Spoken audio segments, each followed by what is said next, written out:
LB Nagar Kamineni హాస్పిటల్లో ఉద్రిక్త వాతావరణం నెలకొంది. సూర్యాపేట జిల్లా సోలిపేటకు చెందిన సాంబయ్య ఒక్కసారిగా కింద పడిపోవడంతో కామినేని హాస్పిటల్లో చేర్పించారు. ఈసీజీ చేసిన వైద్యులు గుండె నొప్పి వచ్చిందని చెప్పి జాయిన్ చేసుకున్నారు. 2 గంటల తరువాత సాంబయ్య మృతి చెందాడని వైద్యులు తెలిపారు. అయితే 65,000 కట్టి మృతదేహాన్ని తీసుకెళ్లమని హాస్పిటల్ సిబ్బంది చెప్పడంతో బంధువులు ఆందోళనకు దిగారు. వైద్యుల నిర్లక్ష్యంతోనే సాంబయ్య చనిపోయాడని ఆరోపించారు.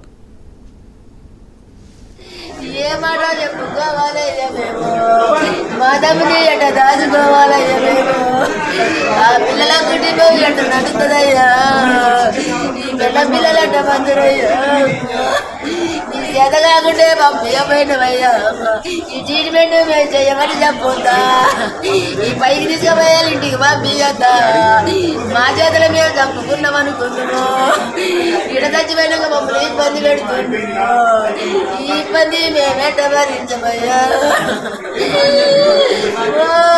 బిడ్డ మా డాడీ